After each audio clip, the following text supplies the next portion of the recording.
Welcome to the Engineers Hub podcast, where engineers come to connect, learn, grow, and get inspired. On every episode, we will be interviewing engineers, managers, technical experts, and industry leaders from various disciplines to share their stories and experience, uncover various engineering career paths, and inspire engineers to do more and be more. This is your host, Mamadou Jallo. Let's get started.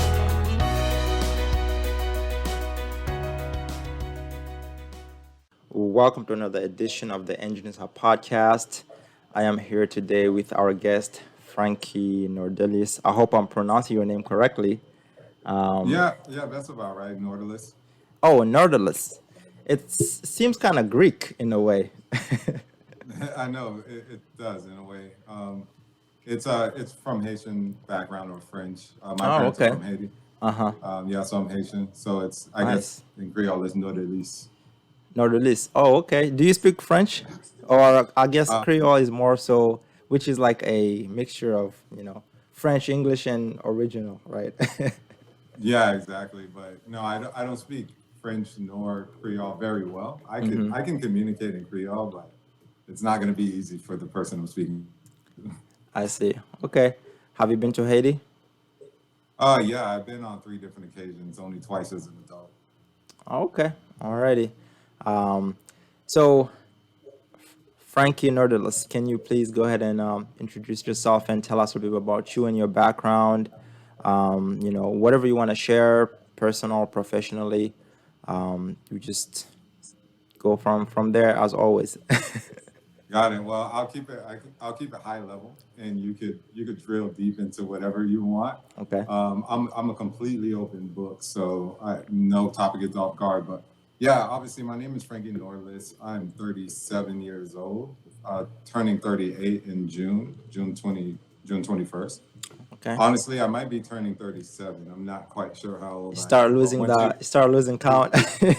yeah, once you get to your mid 30s, you're just like, oh, whatever. Um, but yeah, I was born in Miami, Little Haiti, Miami, Hmm. to two Haitian immigrant parents, and basically grew up poor, grew up in the hood, Hmm. been around a lot of violence, drugs, everything you would imagine goes on in the hood or Hmm. experienced. Yeah. And then from there, I mean, I guess when I was younger, I always like wanted to make money to buy stuff because I couldn't buy anything. Hmm. And eventually, like my efforts kind of led me to doing landscaping because my dad does it as Hmm. well. And I started doing landscaping, I guess, for money at the age of 14 Hmm. up until I graduated college, that which was DeVry University. I didn't really want to go to college, but someone signed me up for it, Hmm. and I showed up. And then from there, I got into IT Hmm. um, by accident. Fell in love with it, made a lot of progress, and basically it changed my life, changed my living standards, all of that. Wow. That's so how did you how does someone fall into IT by accident, if you don't mind me asking? Oh no, it's a great question. So um, that I guess that company I started when I was 14 doing landscaping. Mm-hmm. Um, we kind of found ourselves in a situation where we were catering to, I guess, clients who had properties that was worth over $1 million. Mm-hmm. One of those clients owned a few businesses. And when I graduated college, I asked him to kind of do me a favor Mm-hmm. because I was in my early 20s then, I've been doing landscaping long enough. And he said, "Hey, I will get you into one of my companies. I know the perfect department for you." Mm-hmm. That happened to be the IT department. So on my interview, they asked me how much I know about computers. I said absolutely zero. I never had owned one Mm-hmm. prior to that, and but they had to hire me anyways. And so I never like feeling like dead weight. My dad taught me to work really, really hard. He's a hard worker, Mm-hmm. and I started studying it and became really good at it and started moving at what I feel like is a pretty good pace. Yeah. Mm-hmm. So now now of course you're working as a senior sales engineer, right, at Citrix, is that correct? That is in fact true. Yep. Okay. So how is that like? When you got into IT, I guess were you always into sales, or was it something that you gravitated towards? You got further into tech and you became experienced in it. Got it. Yeah. So when I look back at things, I realized I had always liked tech. Mm. And I also realized my dad always liked tech, but we didn't really think of it in that way because I didn't have a computer or anything. So my dad, I knew he was always like interested in digital watches and like configuring the right time and day, which was super complex Mm-hmm. in the early 90s on a digital watch. Mm-hmm. Hold down three buttons for 3 seconds and do a bunch of things. And those type of things just always fascinate me, but I never associated it with technology because we couldn't even afford a Nintendo. So, but I guess I just really liked complex systems, figuring it out and leveraging it. Mm-hmm. And so when I by accident ended up in IT, it all came together and it clicked, and I was like, oh yeah, this is what I like to do, Okay. which boils down to really problem solving. Yeah, I just like to solve problems, so that's kind of how I kind of gravitated towards it. Okay. How? Okay. So the other thing, so how? I guess you started working IT. Did you say in the 90s, right? Late Oh 90s no, or no, more no. so in the 2000s? I started working at in around IT maybe like around 2005 ish, something like Okay. that. Do you see a big difference in how things were back then compared to nowadays? Because it Um, seems like IT still seems to be a developing, even though it's been around for a long time, seems to be still there's still a lot of innovation happening. hey, I think we cut off there. yeah, we got cut off for a second. You kind of froze up, Okay. and I think the audio's caught up now. But the last thing I heard you say was how did IT change? I think that's what you started saying compared Yeah. to what I. Yeah. Compared, yeah, back when in the mid 2000s compared to now, do you see what have you seen so far unfold? You know, and do you see a pattern of anything to come? You mean like from a technical perspective or Yes. from like okay. Yeah, so from a technical perspective, lots of change. I think one of the biggest changes is the cloud. Mm-hmm. And that really changed the landscape of IT because when I started IT and around about 2005, Mm-hmm. a big part of that was well, I started ground level. Ground level in technology is usually you're fixing physical computers. Users' computer breaks, you replace some parts, order them, whatever, get them changed. Mm-hmm. And then you kind of move your way up Mm-hmm. away from that and get more into the software and how to deploy solutions to automate processes and all of that good stuff. Mm-hmm. But the cloud came in to change all of that because, and still many organizations do it, maybe even most. But right now, everyone is moving the things to the cloud because when you think about it, no matter what company you run, unless you're running an IT company, Mm-hmm. you really don't have any business doing that. Most organizations, like let's just say the first organization I was working for, which is a resort management company, Mm-hmm. they invest a significant amount of resources in technology, meaning they have to hire a director, managers, IT staff. They have to invest in all of this equipment and expertise. Mm-hmm. They have to actually build a data center for us to store all of the servers because they need special conditions. When you think about that, there's a lot of logistics, there's a lot of costs, and it just takes away from the actual purpose of the company. The Mm-hmm. cloud allows all of that to live with them. You don't have to manage any of the physical infrastructure, Mm-hmm. and you could just hire a few specialists to manage that, or hire a company to manage that if you want. So that's how it's been changing. Mm-hmm. But what I think the other part of your question is what is coming down the road that is going to shake things up quite a bit. That has to be artificial learning. I mean, I'm sorry, artificial intelligence and Mm-hmm. machine learning. Are you familiar with that? Yeah, I mean, as a curious individual, I'm interested in all these things. So I do watch documentaries. You know, when that AI learned how to play Go and beat the human, I kept up to that end.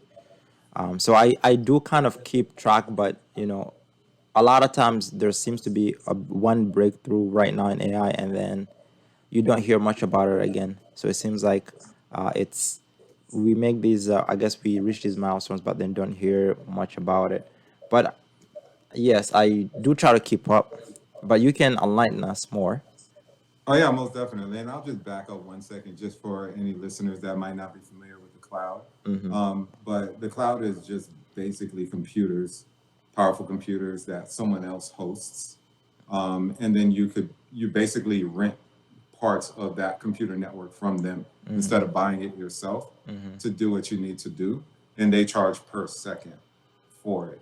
And the big players are Google, Amazon, and uh, Microsoft. Awesome. The biggest player being Microsoft, probably second Google, and then Mm-hmm. third would probably be Amazon in the US. Does IBM do Um, that stuff too, or no? yeah, they do, but any other public cloud provider that's Mm-hmm. not those three is not worth mentioning. It's like those Mm, three, and then anyone else is like just like less than 1% maybe. I see. Yeah. Um, but yeah, but AI, going back to AI, it's definitely going to change. Even more than changing the landscape, it is Mm-hmm. the end of technology innovation as we know it. Mm, And this is the reason artificial intelligence is right now being leveraged. And the reason why you don't hear a lot about it, I'll back up a second. Reason why you don't hear a lot about it is because you have consumer technology like the iPhone, Macs, Windows, and stuff like that. mm-hmm. And then you have probably what I would consider like enterprise technology, Mm-hmm. things that companies use heavily, but there's no purpose in advertising it Right. or having it at Best Buy, right? Mm-hmm. So unless you're in the industry, there's no need for you to know it. Right. Now, machine learning and artificial intelligence, I'm using those two things as the same. So if you hear me say that, that's what I'm talking about. On a Mm-hmm. strictly technical level, there's some nuances, but don't need to get into it. Okay. Um, but artificial intelligence is being used right now to do things that humans are simply not capable of doing, usually because it requires processing a lot of data. And we're interacting with this every single day with many of the things we use, like in Google, right? When you do a Google search, right? It can Mm-hmm. kind of predict what website is most relevant to you based on artificial intelligence. Mm. Uh, Same thing is being used by Amazon. Amazon is probably the best example of AI, right? Because you can hire a team of very capable individuals, but how are they going to predict that I'm going to order some new air spray Mm-hmm. so that they could have that at the facility closest towards me to ship it on the same day, right? And Right. it's just based on gathering the data, right? They have a bunch of information about who purchases what, when, where, how, Mm-hmm. and now they put their AI, their artificial intelligence, on that data Mm-hmm. and basically says, tells tell us what we should stock at these locations, Mm. how much, when, and where. No human Wow. can do that. Only artificial intelligence can do that, and they have to trust it, right? Right. Because Mm-hmm. whatever answer it comes up with, they can't really check it. They're just going to have to let the results show. Um, and I think one example is American Express. They used AI one time to do certain transactions. I forget what they were, Mm-hmm. but those two AI systems actually began to develop their own language to speak to one another, and they had to rapidly shut it down because they had no insight as to what it was doing. Wow. Yeah, Interesting. Wow. So I guess because of this, you think AI is the end of innovation because it's going to innovate for us. yeah, Is that your thinking process behind that? exactly. It's funny that You you hit the nail mentioned. right on the head. Yeah, I think it's interesting that you mentioned that. I guess there's a lot of development happening, but like you said, a lot of it isn't really publicized because it's not important for the general public. It's more so important for the corporations, but only the people who are really involved in it really know about what's happening in the background. Definitely. Yeah. Okay. So now my question is, how did you go from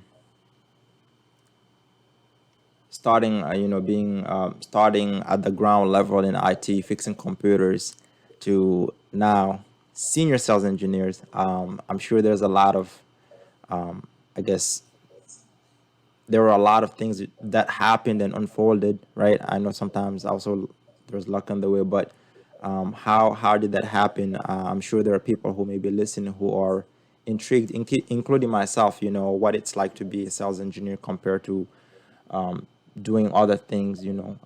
As an engineer. Got it. So basically, you're asking, how did I get here and what Yeah. it's like now that Yes. I'm here? Mm-hmm. Cool. So, how did I get here? I think there's kind of two parts to it, but I guess the real world part is I had a coworker who left, who I found out was leaving, Mm-hmm. and when I found out where he was going to Citrix.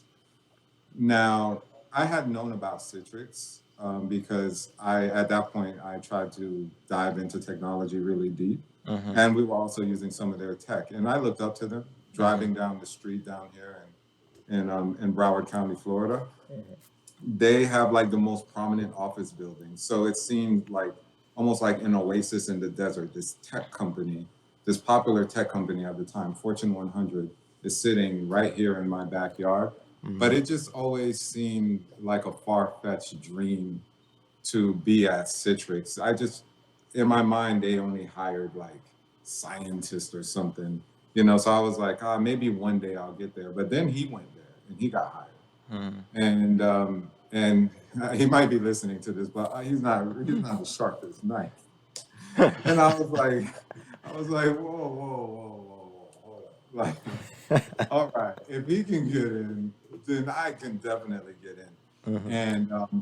And so he reached out and he said, and him and I weren't necessarily good friends. We had some conflicts, and he came and he reached out to me and said, hey Frankie, do you want to work here? Because man, they'll give me like a $4,000 something if I can refer somebody that will stay for at least 6 months. Mm-hmm. So he was doing it for selfish reasons, not really doing me a favor. And that's kind of how I got into Citrix. I did my interview. Mm-hmm. It was 5 hours long, Wow. like maybe 9 different people. And it was intense, but at that point, I realized that I was probably overprepared and overqualified and was selling Mm-hmm. myself way short because those were the easiest 5 hours that I've had in years. Mm-hmm. Okay. And so I guess be, you know again, I guess what it's like, I guess, being a sales engineer, is it a lot different than what you were doing before you came to Citrix? Is it more of the same, or, and also, can you elaborate a little bit or enlighten us on what Citrix, what is their market share, what they focus on mostly, what are they Yeah. about?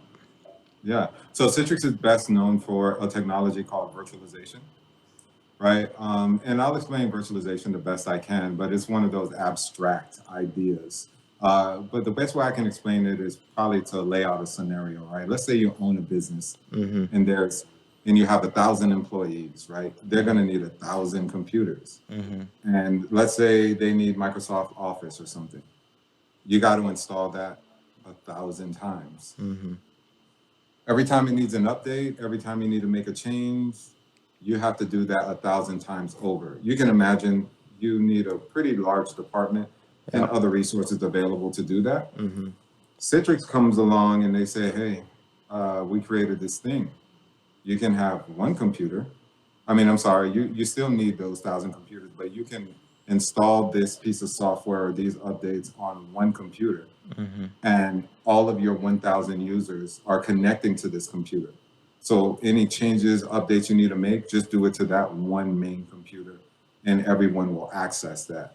That's what we did there was we virtualized the operating system and the applications in some scenarios. Mm-hmm. It's virtually there because they're using it like it's there, but it's not. So Netflix, you're watching it, but it's not on your TV. Right. It's not on the hard drive. Mm-hmm. It's in the cloud. You're just accessing it remotely.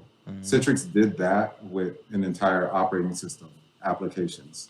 I see. And so that's what they were known for. Microsoft Microsoft went into a partnership with Citrix because they said this is, first of all, don't do this with our software because we need them to pay 1,000 times, not Right. once. Yeah. But secondly, this is incredible. We're going to use this technology, allow you to exist, and we're going to have a partnership, and that partnership still exists today. And that's what Citrix is known for. Now, that that used to be extremely valuable to the point where pretty much every organization needed to have Citrix technology. Yeah. Now applications are moving to the cloud, web. You go to a browser now, a lot of times to do a lot of things. Now it's in the browser. What is the use for Citrix? Um, and there's some other nuances there, but that's kind of a general idea of what Citrix does. Okay. I see. I'll be honest. Working in some computers, I've seen Citrix and done things, especially when when everything had to turn virtual and you had to work from home and you had to bring your computer with you. I think for us, we had to use Citrix in order to get into the server to allow us to have access to a lot of things. But I never really, I thought it was just like a software name. I actually didn't think it was like a company. I Yeah, honestly did not know that. That's yeah. that's interesting. Yeah, wow, that's interesting. So, again, senior sales engineer. Can Yes. you elaborate on us more on your role and what you do? Yeah, no. I avoided this question like a bunch of times. Is that But I'm gonna do it again. intentional? I'm gonna do it again. I'm gonna do it again. No, I'm just kidding. Um, yeah, no. So I've been a sales engineer for 3 years. More or less, what I do is that naturally, to grow your business, you're gonna have to sell it. Yeah. You're gonna need salespeople usually, and those salespeople, they have their main focus, which is building relationships and summarizing the value. But at the end of the day, you're going to need to sell this also to the specialists, the technologists, the technology professionals in the company. Yeah. And they're going to want to have some technical conversations to see if that solution is a fit, because it can be potentially millions of dollars Yeah. that they're spending. And so I'm that technical guy that they speak with, more or less. And what I do is they'll kind of tell me what they have going on, what some of their initiatives are. And then I will do my best to explain how our technologies can help them meet their business objectives and provide value. And yeah, sometimes that also leads to what's called a proof of concept. And during a proof of concept, what I'll then do is really get my hands dirty. So a proof of concept is basically the customer saying, yeah, everything you say makes sense, but we want to see this working Yeah. in our environment, not in a controlled setting.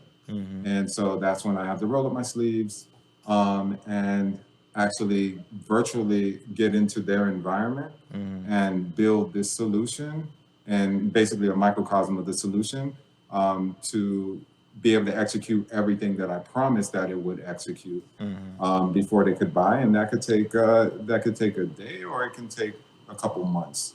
I see. And our Depending on deals the can problem you're also, trying to solve. yeah. Oh, what you said? What? I said anywhere from day to months, depending on, I guess, the solution you're trying to provide for them. Yeah, and what situation I'm going into, how complex it is, what kind of security is there. Yeah. All of these things completely will change what I'm going to do.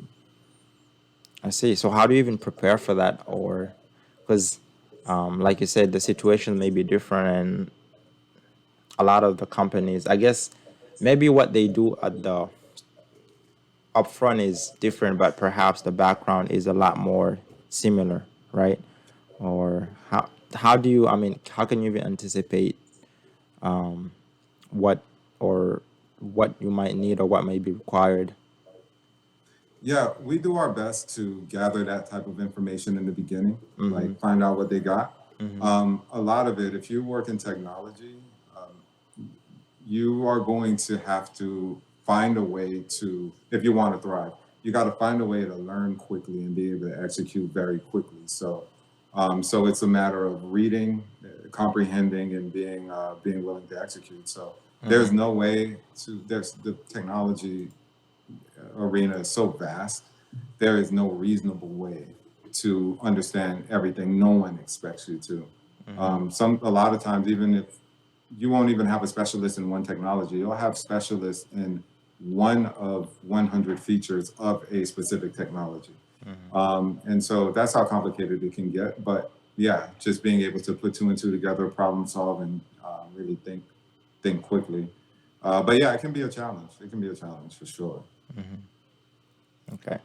Um, when you went into IT, when you were pulled into it, um, w- is this where you saw yourself, or is it more so like your friend dragged you for selfish reasons, Yeah. or was it a little bit of both?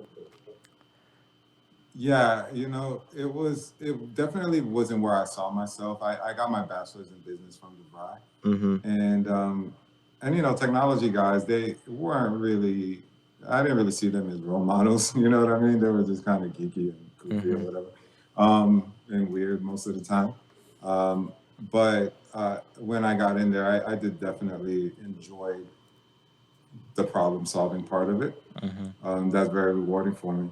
But I think what kind of motivated me was I realized how much money, what like potential amount of money there was, Mm-hmm. because in my original job, I wasn't getting paid much. I was getting paid roughly about 27,000 a year or something like that. Mm-hmm. And when I moved into Citrix, I think their minimum requirement was, oh, I'm sorry, their entry level pay was like 50,000. Mm-hmm. So you can imagine that's to someone making 27,000 pretty much for the last 5 years.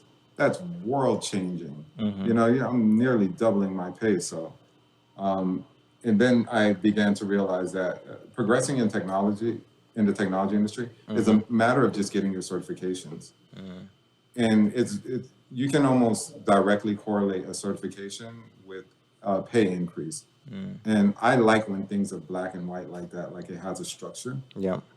because it's easy to follow. I want to get paid more. I learn, get my Mm-hmm. certification. I demand more. If I don't get it, I move Mm-hmm. and get paid at a company that values that skill. And so that ability to me was great. Yeah, it was great. It actually, I was getting my master's degree at the time, Mm-hmm. but when this started to set in, I decided, yeah, no, one technology certification that takes 4 months to prepare for is more valuable than a master's degree, speaking strictly financially. Mm-hmm. Um, and so it didn't make sense. And I just focused on tech. Mm-hmm. I see. Okay. So you focus on tech, so but again, I mean, when you came to Citrix, were you still doing sales, or did you decide Oh, to go into the sales route? And what made you decide to go into that route? got it. So when I first started Citrix, I was doing tech support for the technology. Mm-hmm. Did very well there. Did it for about a year, about 2 years. Mm-hmm. Then I got hired as a technical relationship manager, Mm-hmm. where I would be basically it's big companies that pay a certain amount of money a year. It could range from 50 to 250,000 a year, Mm-hmm. so they can communicate with the dedicated person at Citrix, Mm-hmm. and that person handles things, basically coordinates things for them from a technical perspective. Mm-hmm. And I traveled every 2 weeks to go visit them, each company, and I had 14. Worked with a lot of Fortune 100 companies, which was very interesting and fun. I was getting too far away from the technology Mm-hmm. and wanted to move. At the time, another manager said, "Hey, we'll hire you." So after 3 years of doing that, I was doing what's called an escalation engineer, Mm-hmm. which is last line of defense. When no one can figure it out, they give it to you, and you figure it out. It can take months, over a year sometimes. Um, and so that was a dream job for me. Mm-hmm. Then I felt like my scope was too narrow, so I told them I'm going to leave and go back out into the real world and find out what is happening in the IT world. Mm-hmm. And they said, "Yeah, for sure. We'll be happy to have you back. Do what you need to do." So I left, went out there and explored. And then I got a call back from a buddy who said, "Hey, Citrix is hiring in sales. You should do this." And I was like, "Ah, sales? Nah. Sales guys, they're kind of, they're kind of schemy, and and like I don't know, man, they just rubbed me the wrong way, honestly. And then I just did it for the money. Mm-hmm. I decided I'll do it because it was more than I was getting paid, and then I just fell in love with it, man. I because I've always been interested in communication, psychology, and this gave me an opportunity to exercise like my communication skills Mm-hmm. and like implement like some psychology principles. And that combined with my pretty strong technical background, just it was like heaven. I would do this for free. It's great. And I think I guess it comes back. I'm sure probably now probably you were already interested in sales and business because you right you when you went to university you decided to do business, right? Hmm. So I'm sure it's more traveling and right doing sales. I mean, has it changed much now? I guess with COVID and everything, or are you still a lot on the road and or are you more so actually not? I mean, I don't want to assume anything. No, no, it's all good. So no, I don't do traveling. Mm-hmm. The team I got, the team I landed on at Citrix in sales, Mm-hmm. it's called digital sales, which means that they were doing everything remotely. Mm, okay. And so there was no traveling for events and stuff like that. I would do traveling. Mm-hmm. But yeah, it was mostly just, yeah, mostly local, no visiting customers. So that's good. But yeah, it's good. And when COVID hit, we were doing it already. But Right. this new Right. role that I just joined a new team, I typically would be traveling very frequently, but of course with COVID, Mm-hmm. that's probably going to be minimized if not completely eliminated. Mm-hmm. I see. That's that's awesome, man. Do you like? You said you like it, right? It's like a dream job, so I'm assuming you're having a good time. Yeah, I'm having a fantastic time.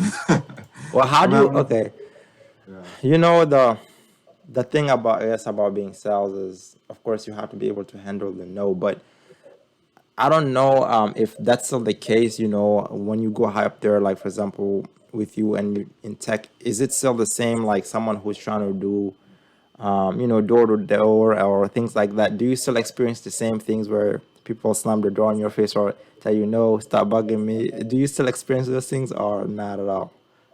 So that's the beauty with being a sales engineer.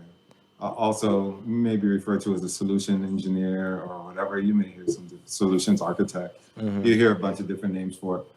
But the beauty of the sales engineers is the sales guys. They go out there and they do the work. And part Mm-hmm. of doing the work is that they have to qualify an opportunity, Mm-hmm. which is to make sure that there's certain things that are like budget authority, need, and timeline. Mm-hmm. And so at that point, when they bring it to me now, they've Mm-hmm. already filtered out the garbage, and I'm speaking with a technology professional or a group of technology professionals that Mm-hmm. want to talk about technology. I see. So at that point, I'm getting paid to talk tech with people who want to talk tech, Right. and I love tech, and I do it. I read and watch videos about tech on my free time, so I'm getting paid to do what I would have wanted to do on my free time. I would pay to do this, but I'm getting paid to do it. That's indeed a blessing. I think that's where we all want to be, or where Yeah, yeah, we're no, all improving. it's good.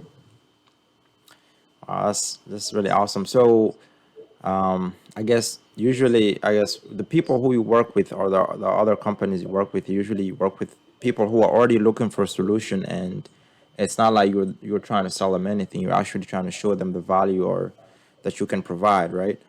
Exactly. I That's see. exactly it. Okay. So okay. Outside of your work, what do you like to do It's good, man. It's good. I other have a than 6-year-old son. drinking wine? I what's that? Other than drinking wine. Yeah, no, I don't drink that much wine, but I have a 6-year-old son. He turned 7 yesterday, actually. Happy birthday, Franklin! Oh, If you ever happy hear this birthday. one day. And he's a great kid. A lot of my time gets spent with that. Mm-hmm. I co-parent, so I'm not married. We don't live in the same household, but I think it's definitely important for me to take him to school every morning and have that time with him. So 3 hours of my day, even though we co-parent, is Mm-hmm. spent with that. It's just, I just think it's important and it's interesting. He's like a little me, Mm-hmm. and it's fun, very rewarding. And aside from that, I just got done rollerblading. Actually, it's something I started doing about a year ago. Oh, that's Um, coming back. yeah, it is. It is. It's fun. It's fun. I'm not gonna lie though. I had my hesitation about doing it. I was like, I don't know, man. This Did tall, you? I skinny hope you guy didn't on break anything. rollerblades. What I happened? hope you didn't hurt yourself. Oh yeah, I got hurt plenty of times, but that's part of it, right? So I've been doing that for about a year. Hmm. It's better than running. I hate running. Um, and aside from that, man, my days have been so crazy busy lately that I haven't had time for much else, to be honest. Mm. Yeah. How about you, man? What do you do for fun? Um, well, let's see here. I actually really like these conversations on the podcast. So I try to bring, you know, I don't always record every week, but every now and then, like maybe in one week, I might record 7 or 10. So the first seven episodes or 10 were all recorded in like a brink of like 10 days, because I actually really do enjoy having this conversation. So I really enjoy talking and having high level conversations with people. But other than that, I love what I do as at work. But I have two kids. I have a 7 month-year-old son, and then I have a 2.5 year old daughter. So they definitely keep me busy, and I really enjoy spending time with them. Halima, my oldest, she's my daughter. So usually, if I'm free, I'm usually playing with her. Just being me myself, being a kid, running around, jumping, playing hide and seek, just having a time of your life. Yeah, uh, they keep you young. Like yeah, people say, they keep definitely. you young. That and I like to read and listen to the podcast too. I am an avid listener of the Secret to Success podcast, which is by Eric Thomas. I don't know if you're familiar with him. I am not. Yeah, he's a really good guy. I can share you his information. Like to grow up in Detroit, was a homeless teenager and just turned his life around. But the podcast it's not just him on there. It's four guys, but I like to surround myself and listen to them on a weekly basis because it kind of around allows me to be with other men I look up to. My father Yeah. passed away when I was 14, so I other than that, I haven't really been able to have other, like, I guess you can say, male figures that I'm close to. So I kind of try to surround myself with other men that I can look up to and learn from, so that I can be a good dad, and also a good husband to my wife.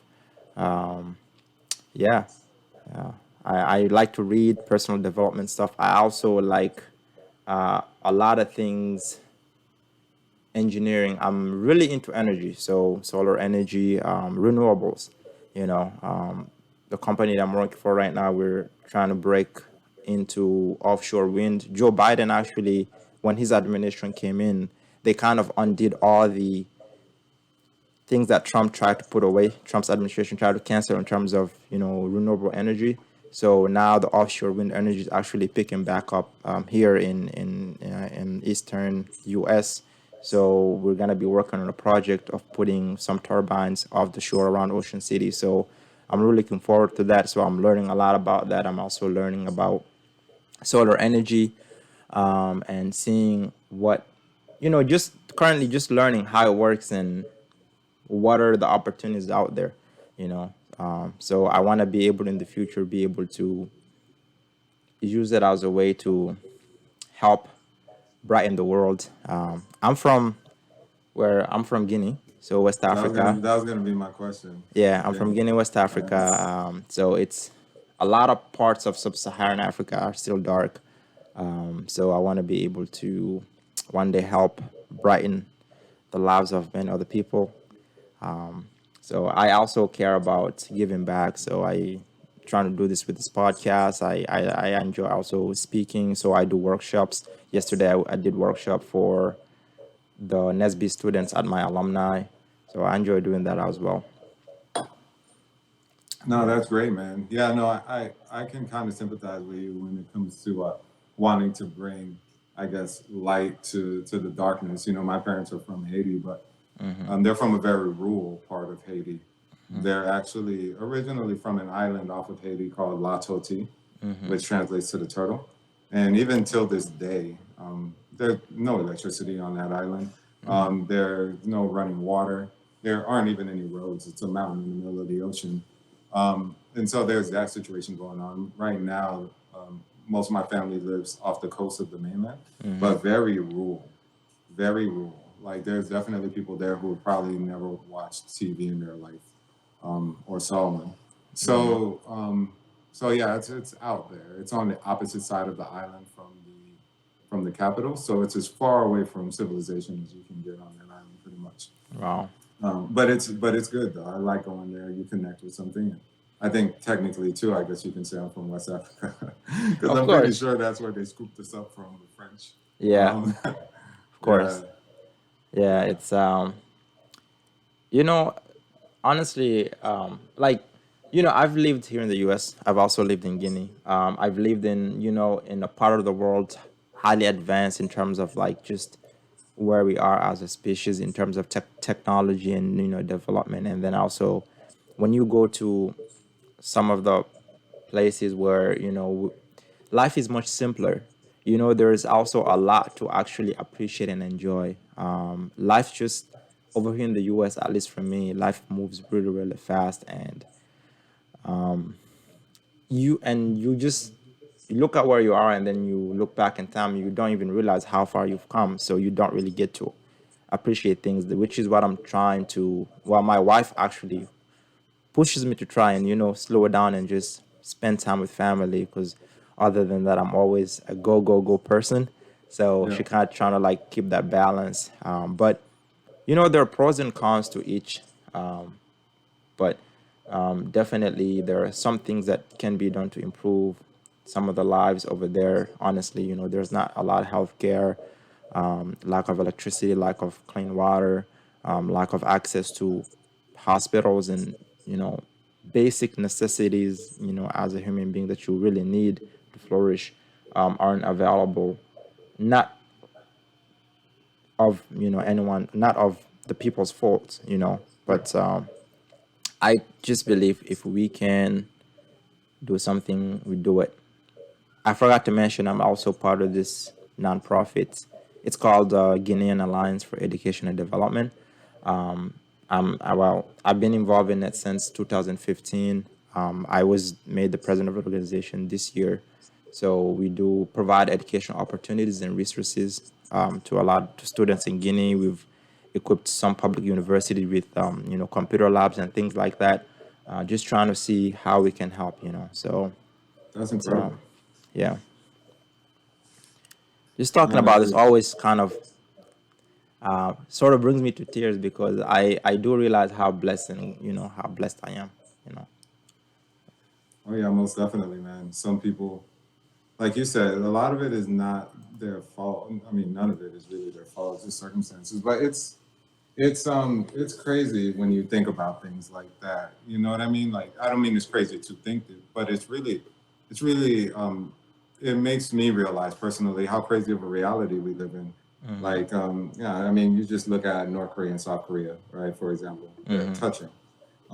One child just by pure chance is born in North Korea, Mm-hmm. then another one a few miles away is being born in South Korea. Mm-hmm. And there's almost nothing the child in North Korea can do. No amount of dedication, hard work, ingenuity is going to take him out of that situation. Mm-hmm. And the other one can do whatever he wants with his life, Mm-hmm. and it's just by chance. Yeah. And so that's something that I'm always thinking about, and it kind of weighs heavy on me. Mm-hmm.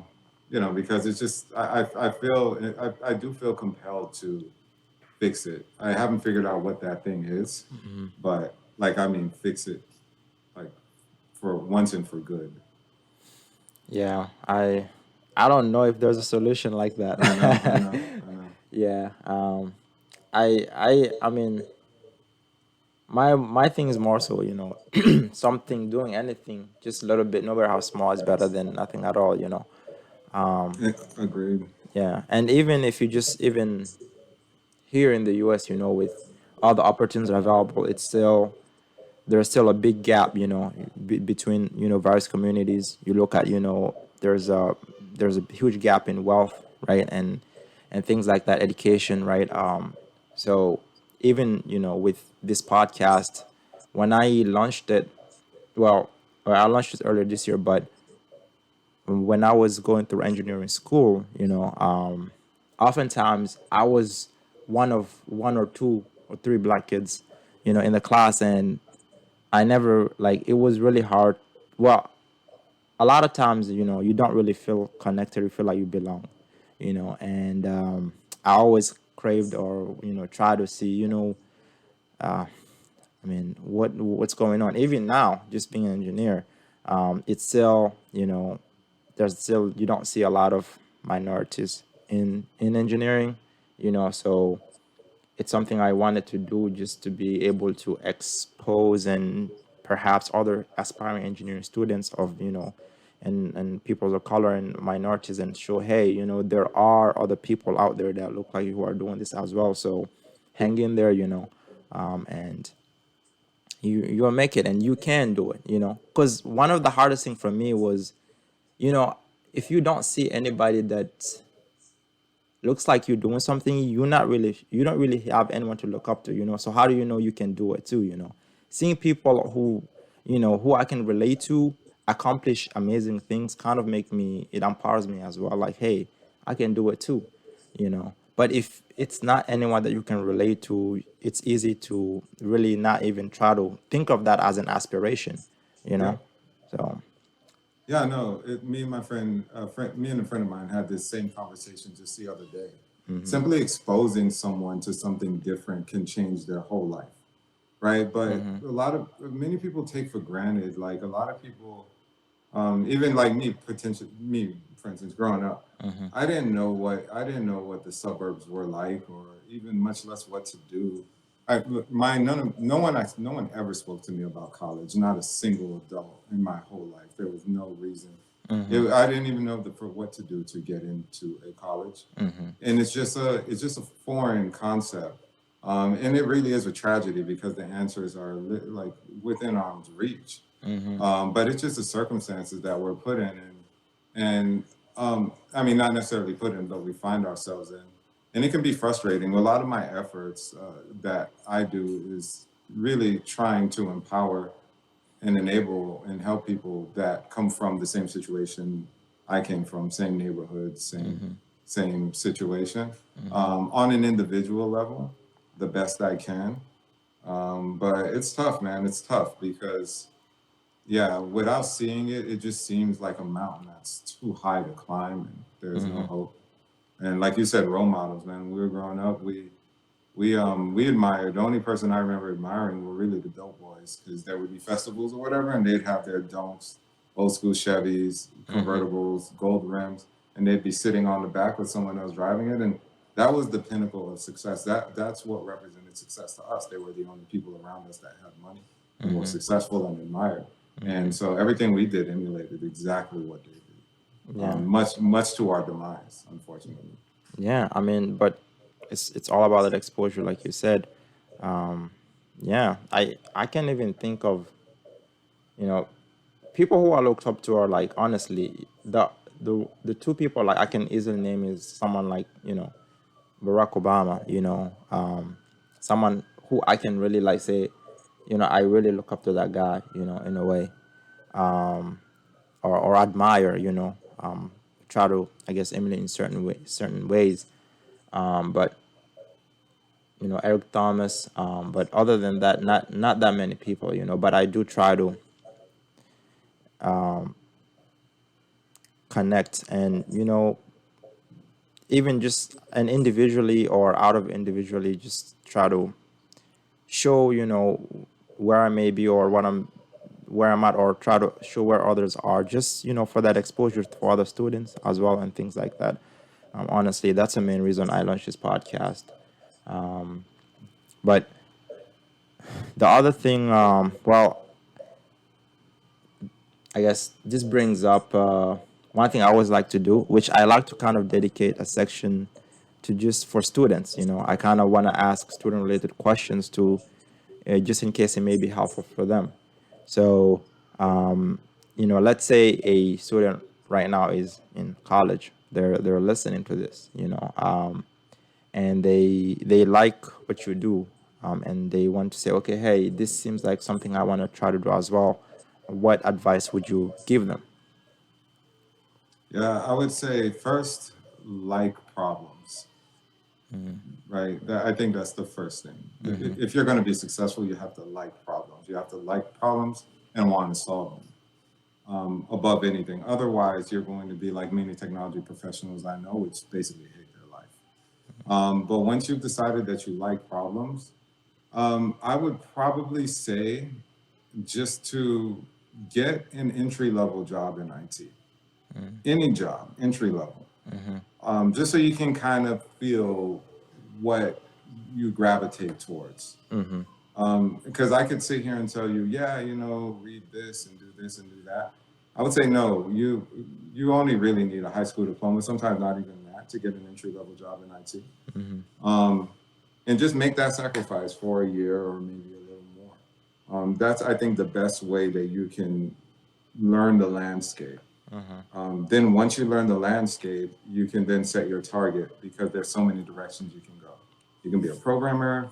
You can focus on software deployments. You can focus on networking.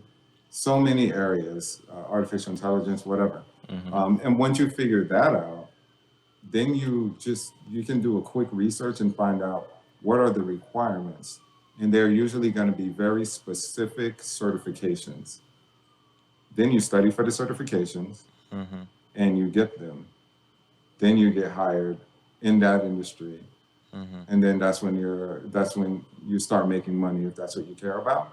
Or that's when you get presented more complex problems if that's what you care about. Hopefully you care about both of them. Because that's what is going to that's what you're going to run into, basically. Yeah. More complex problems and more money. Yeah, and I mean, of course, if you want to be good at what you do, and it's solving problems, you have to be solving them continuously on a daily basis, right? Okay, and I guess the other stuff, sir. Okay, so trying to get yourself into IT, right? Basic. Based on what you want to do, there are certifications or requirements that you can study for probably and take a test, right? Okay. What about when it comes to getting into, you mentioned something about, right, when you interviewed, you did really well, right? When you first went to Citrix. What is there any advice that you can give to students who may be, trying to look for opportunities in terms of how do you prepare for an interview or for a job position? What are the things to look out for? How do you come and, present yourself really well? Because some are really good, but they're not really good at selling themselves. You're right. You're right. I would say it would be to identify your strengths and your weaknesses. If you know that you're not a good speaker, or you're not confident, try to prepare, right, in a way that doesn't make that so obvious. And that doesn't mean become a good speaker overnight, but make the person aware of that and maybe focus on something else. Like come through with maybe an outline of some solution deployment that you did at your previous company, and just share those ideas, like build your value in another way instead of letting them dictate that that one particular thing is going to determine whether you get hired. And that could be whether or not you're a good speaker or you feel comfortable. Aside from that, I would say networking. I never really been a networking type person up until about 6 months ago. And if I had been, I would have been so much further in my career right now. So you could simply just get on LinkedIn, reach out to people within the company. Most of them will reply and talk to and just say, hey, sometimes even a hiring manager, what would I need to do to prepare for this? And study your ass off really, really hard. And there's no way you're not going to get the job. Yeah. How do you even know what to study for? Because I remember when I got out of college, I see these entry-level positions, and usually they give you the title and tell you they have these qualifications, but oftentimes, how do you even know what to study for? Yeah, you would reach out to either the recruiter or the hiring Okay. manager directly, Mm-hmm. or someone who actually works there through LinkedIn, and you just straight up ask them. Mm-hmm. If they're not willing to share that information, I had an interview with a really large company not that long ago, Mm-hmm. and they played that gotcha game where they're trying to catch you off guard. You don't really want to work for a company like that because they don't value the right thing. They don't value your problem solving capabilities. They're going to try to more focus on what you can memorize and play this gotcha game. You know, so if they don't respond, letting you know what you need to prepare for, that's good because you don't really need to be working for that company. You could take that interview for fun if you want, but if they're not going to prepare and enable you, not a good company. Once you find a company that will, you just study those specific things. Okay. That's good information. Never thought of it like that. Um, Alrighty. Where do you see yourself in the future? Um, my goal, honestly, is to basically change history, change the course of history. I don't know what vehicle it's going to be just yet. Um, it's definitely going to be involving technology, most likely, since that is what is the most commonly used tool for problem solving. But I want to change history in the same way like Steve Jobs changed history with the iPhone, right? And now we have what we know now as smartphones. How Elon Musk is changing history with his electric cars, right? Build a four-door sedan that is also faster than a $500,000 Lamborghini that is sole purpose is to go fast, and while being better for the environment and stuff like that.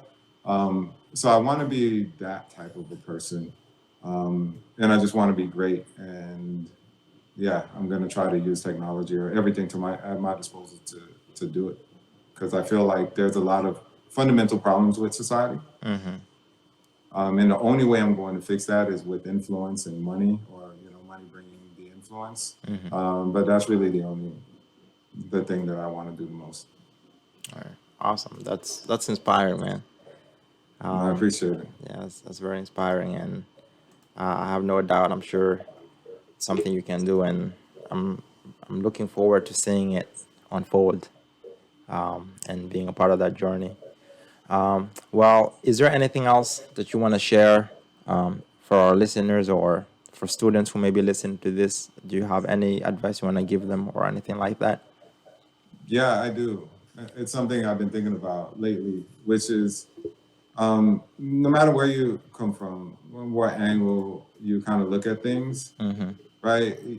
You're going to stand out in certain situations, and at work is probably the place that you're going to stand out the most if you are a different individual, because you're going to spend the most time there 8 hours a day, right? The worst mistake you can do is to emulate them. And I'll just speak for myself. I think the same is true, not just necessarily for Black people, but for people of all different kinds, not just races. It could be background or situation. If you grew up, if you're white and grew up in the hood, right? You may be compelled to change yourself to fit this corporate idea and corporate structure.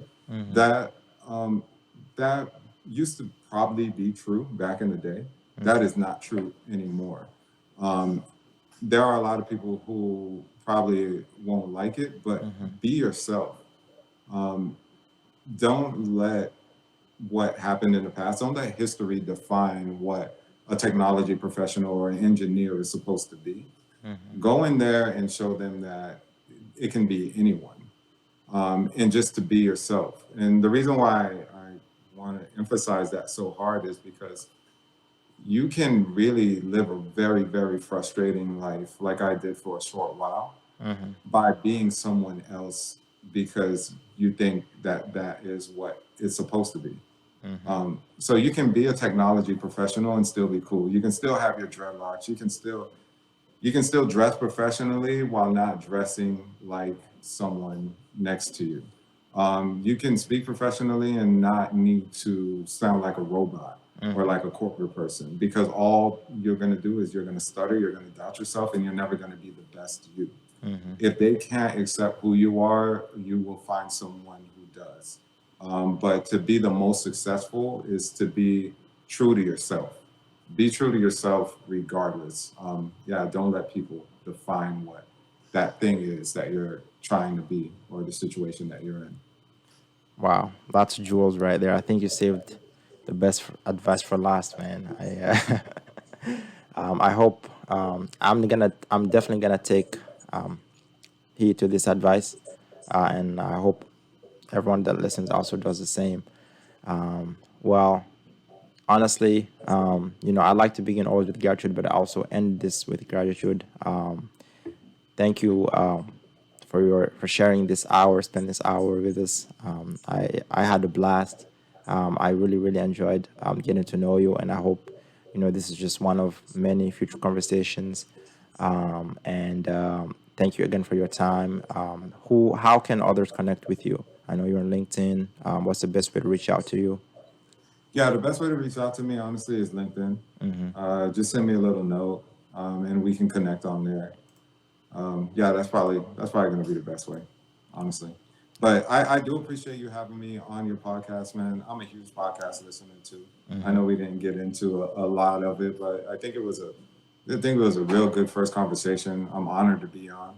You're the first person to ask me onto a podcast, so I'll always remember this as an avid podcast listener. I think you're going to do great things. Thanks for reaching out to me, man. It's very encouraging. And I'm going to be watching you too, man. You're going to do great things. Can't wait. Can't wait to see it. Awesome.